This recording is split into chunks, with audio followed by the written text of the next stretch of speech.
Hey guys, welcome back to We Watch Movie. I am Mike, and this is a Scream update. Just finally watched Scream on VOD. It came out today. You can buy it digitally for 20 bucks on iTunes, Amazon. Let me tell you something. If you buy it on iTunes, do not watch that on a PC. I bought it on iTunes just because last time I bought a movie on Amazon, Halloween Kills, it didn't have the special features with it. So I buy it on iTunes, and when I'm trying to pause it because I'm taking notes and going through all this, it keeps freezing. It was hell to get through this thing on iTunes. So do what you want. I'll be right back. But don't buy it on iTunes if you're watching it on a PC, because I figure it's one of those things they want to make you buy a fucking Apple. Suck my dick, Apple. I'm not going to do that. You're not the judge. You're not the boss of me, Dad. Not anymore. Not since I turned 35. 6. Anyways, my point is that this video we're going to talk about everything. I've watched Scream and did a full commentary for it, which is up now. Now I've watched it with Radio Silence's commentary. Went through every single featurette, went through every single deleted scene, not a lot, only 3.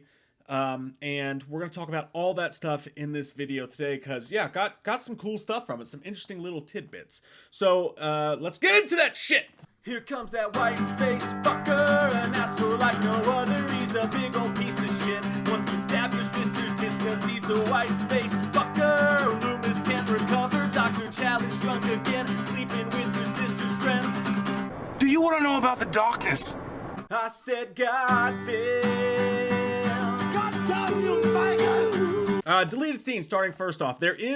There's a lot, and if you watch my commentary that I did, there's a whole lot of, I read the original script and did all the differences between the original script and the movie video, and I'll put that down below as well, but there was a lot of that in the commentary. It was like, oh, I remember this was supposed to be here, this is what they were going to do here. In this, they actually have the deleted scene that was in the original script where Dewey's first appearance is actually in the bar where Kyle Gallner's character Vince is getting in fights and shit with the teens. Dewey comes out of the bar drunk in the scene, and he's like, come on, Vince, stop, dude. And then Vince pulls out the knife. Dewey, drunk as he is, breaks his arm backwards, but then Vince punches him in the face, and that's basically the end of that scene. He's like, oh, fuck. You know, you get a sense of how fucked up Dewey is.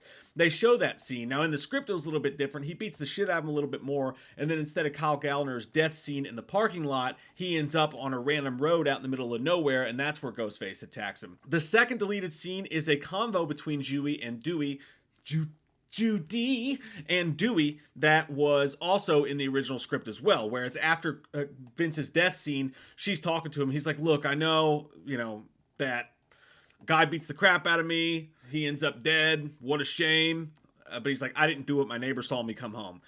That was a little bit extended in the script, but it kind of reinforces the idea that A, he's not interested in helping and that he's kind of broken down.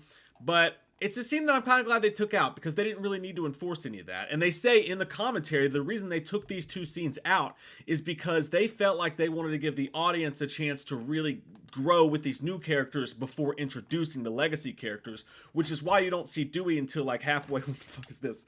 Can you deal with that, Ghostface? It's why you don't see Dewey until later in the film. Probably a smart move because as they do say in the commentary, they're like, look, if we show you one of the legacy characters in the beginning, you're going to be like, and then we show you Sam, you're going to be like, oh, that's great. I don't care. Go back to that. He's like, so we wanted to introduce you to these new characters before we did all that shit, which was smart. And that's why they make movies, and I don't. The third deleted scene is one that was released last night on the internet. There's not much to it. It's just Samantha and watch me call her Samantha like the fucking dad that I am. It was Sam and Mindy having a conversation outside of Judy Hicks' death scene. And they're just, basically all they did was explain why Ghostface did this. She's like, I thought he didn't care about the sequels. And she says, well, maybe he's doing this as a diversion. Dewey runs, gets in the car, they go to the hospital. Nothing really there in that scene. So not a whole lot in the ways of deleted scenes. I kind of wanted to see that extended scene where Dewey and Gail had a really emotional take, as they mentioned several times, that didn't get used. But maybe they decided that was too personal. Bloodlines is one featurette. They go through all the costume details, how Liv's skirt matches Tatum, stuff like that. They go through a bunch of tiny Easter eggs that you may have missed, stuff like there's birds here and there because Wes Craven really loved birds, a lot of odes to him and stuff like that. They talk about how at the end where Amber, and by the way, Scream 5 spoilers in this, just in case you haven't seen the movie. When Amber runs through and she's on fire at the end, not on fire, but she's all burnt to a fucking crispy, crunchy, peanut buttery snack. When she runs through there, all scabies looking and shit, that was actually an ode to Freddy Krueger. Also, as far as Vince's tattoos go, I noticed in the commentary it looked like a Jason one. There's a whole lot more. He has like Wes Craven's initials. He has that bird that's on his arm that looks like a fucking shitty private investigator version of the Arizona Cardinals. I can't talk, Dad. Fuck. Vince has a tattoo that looks like an Arizona Cardinals mascot wearing a private investigator's hat, but that's actually not what that is. It's actually another ode to Freddy Krueger. So, and Nancy's address is tattooed on his arm as well. There's another one called The New Blood, and it's really sweet. It's all about the new cast members, obviously, but they talk to the legacy members about the new cast, Jack Quaid, Melissa Barrera, Jenna Ortega, and they're like, these kids were fucking awesome. Like, they were professional as shit. They showed up, they didn't complain about all the shit they had to go through, and they just did a really great job, and they were really super nice to be around. And you could tell there was a sense of, yeah, back in the day, we were fucking assholes, and we would just hit the bong in the parking lot and then just bitch about everything, because we were too cool for this, and none of us had any idea that Scream was going to be such a big deal. Nothing but kind words about the new cast, and you can tell me, I think that's why they're likable. I think they're there, they try their best, and they did a great fucking job. So even if you don't like the movie, I find it hard to, I rarely see someone say they don't like the new cast, which is a hard thing to do. You bring in new people to replace people that you love. I mean, have you seen Expendables 3 or Ghostbusters 2016? You can fuck it up. You really can. Let's not talk about that, all right? I want to have a nice, calm dinner. You fucking eat your mashed potatoes. They do show a little bit of the extended scene in this one where Dewey and Gail are talking to each other, and they're talking about, you know, that emotional scene where they did it the first time. They talk about this in the commentary as well, where that scene where they're talking to each other, they got done with the first take and there were so many tears and everything. They were like, okay, that wasn't for the movie. That was literally just for us.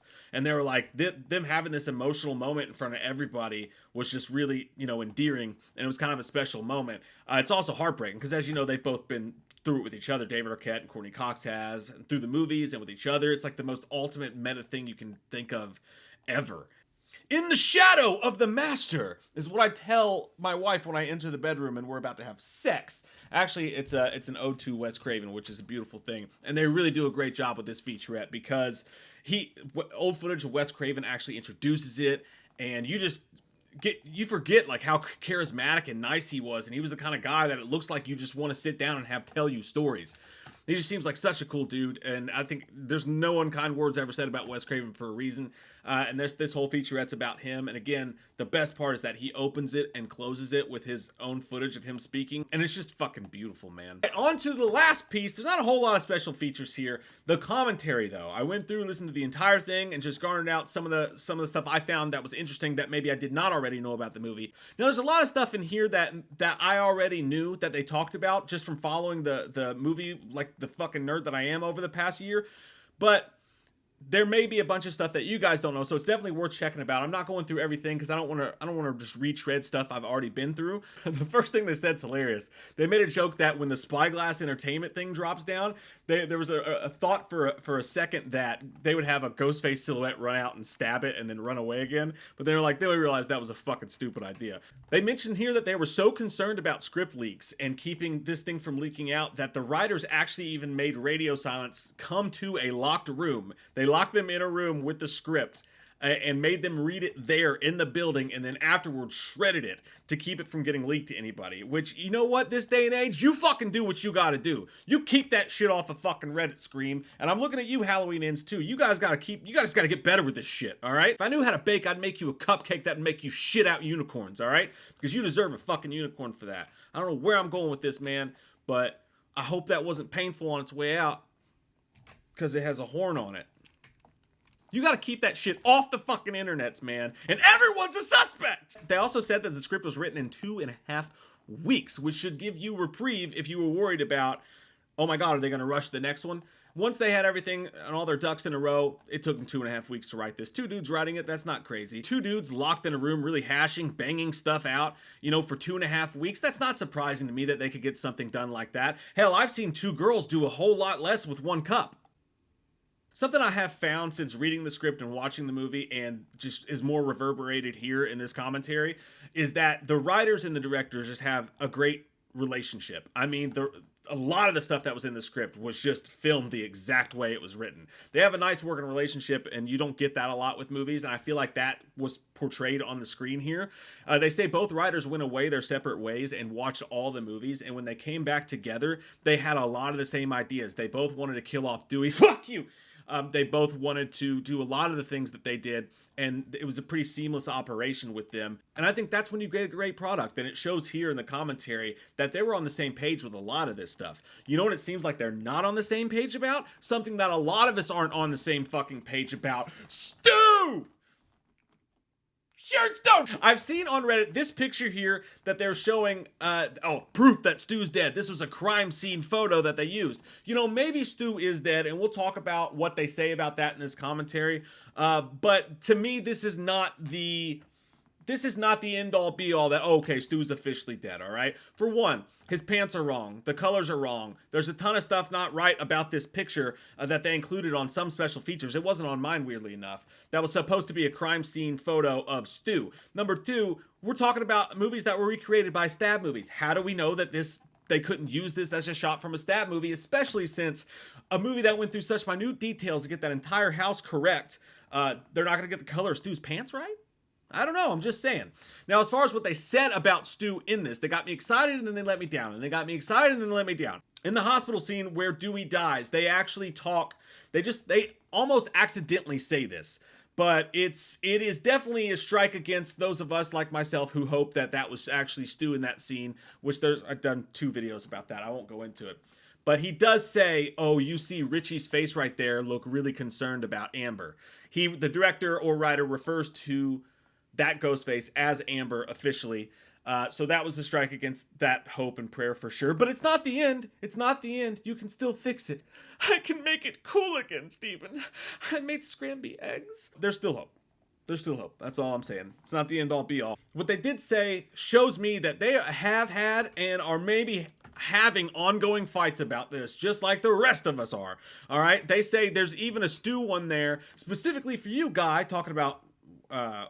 I don't remember what they're fucking talking about. They're talking about something. It's like, hey man, there's even a Stu one there specifically for you, Guy Busick, one of the writers. And he says, oh, and someone goes, oh, let's not even. He goes, we won't even go down that road. Guy is the resident Stu fan. And then Guy says, let's just say I'm a big Stu fan. And the other guy goes, well, we all are. Now, I probably translate that terribly, but you can hear it in their voices when they talk about this, that like, this is a conversation they've had. And Guy Busick seems like is the one that's like, let's bring back fucking Stu. I want fucking Stu. Give it to me because I fucking need it. Just like me. And I imagine the other ones are the ones fighting against him on that. But it has been a conversation. And as I said in the pitch, you could do it. It's there. There's a story that could bring Stu back and actually make sense. And I know that. And so they're obviously clearly way better at this shit than I am. So they know that. So I'm just saying, some people are trying to slam the door on that. And that's fine. If you don't want it, that's fine. But I'm just saying, that fucking turkey's not done yet. Bing, bing. Some other cool stuff. They actually tried really hard to make it a surprise that they were actually in Stu Macher's house. I think we all knew it because they took pictures of it. So we know that house so well that as soon as they showed the party, most of us were like, yeah, it's Stu Macher's house. Fuck yeah, that's badass. But they wanted, when Nev Campbell's like, you're at Stu Macher's house, for the audience to be shocked by it.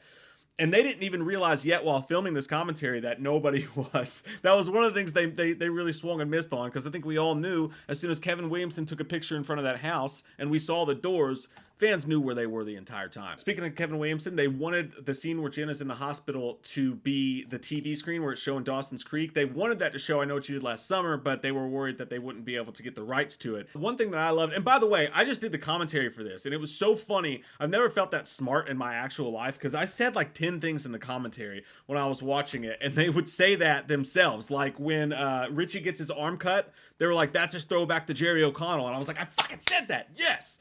There's so many moments like that in here that you'll notice if you watch that commentary. They say almost the same things about certain things.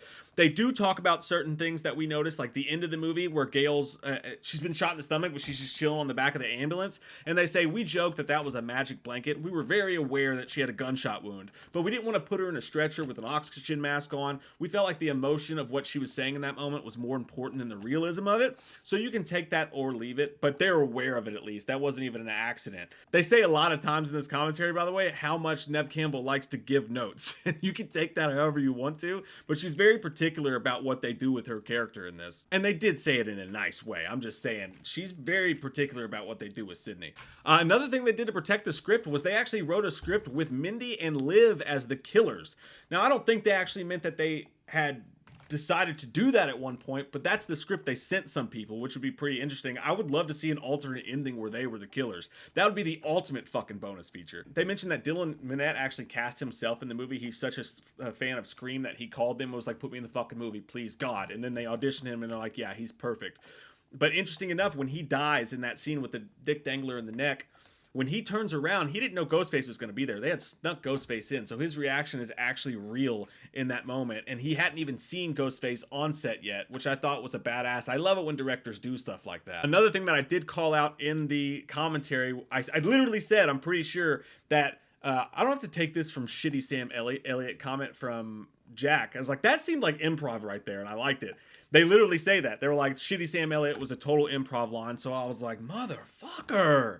Something that Scream fans all loved is that they brought back the Broken Arrow theme song, Dewey's theme song, when he walks up the driveway in this. And it was nice to find out that Radio Silence was just as excited about that as we were. He was like, I fought for that. I told him, look, I know this seems crazy. He was like, and I know Brian Tyler's doing the score. He's like, but we have to get this piece of Hans Zimmer music in the movie. It has to be there. And he said he like fought hard for it to make sure, like, there's a line in the sand for this. It's got to be there. And you got to appreciate that, man. That and Red Right Hand making the soundtrack as well. But Dewey's theme song coming on was just the fucking touch of greatness. They say that they immediately decided when writing this that everything was fucking canon, which I can really appreciate. And they had a touching moment where they were talking about Kevin Williamson and how he said no at first. And he officially told them no, like through agents and stuff, and then contacted them, called him on the phone that night, and they talked for an hour and a half. And they said he got really emotional, and he was like, well, will you dedicate the film to Wes? And they were like, of course we will. And like, he was all emotional, and then he agreed to do it, which just shows you, man, what Wes Craven meant to people, what these movies mean to people. Like, think about the generational casts, everybody working on this. These movies mean a lot to people. And speaking of which, I also said during the commentary, I'm not trying to blow my own dick here.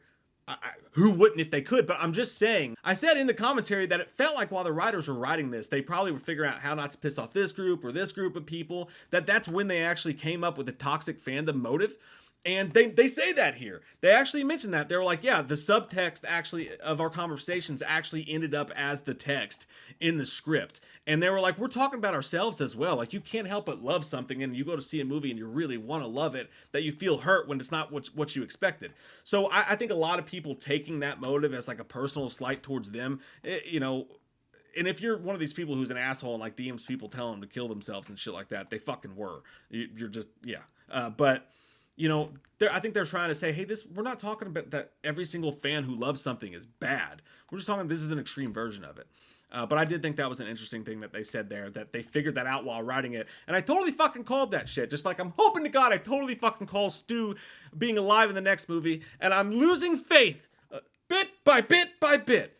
But leave me alone, God damn it. Let me hold on to my dreams. But that, my friends, is pretty much it. That's pretty much the whole, Sorry, Eric, I didn't mean to steal your all's fucking line there. But no, that's all of it, man. That's a lot of the stuff that I garnered from it. And again, if you haven't been following every single little detail list, you guys, some of you have, I know. You may know some of the stuff I already said before I said it. But there's a whole lot of stuff in there that we've already covered on this channel and talked about. But you know, the commentary was really, really good because it was the writers and the directors, and they just had a lot to say about every scene. Definitely worth checking out whenever you want to get it physical copy, where you want to rate or rent it or whatever. But yeah, just don't rent it on iTunes if you have a fucking PC, okay? And until next time, I'll be right back.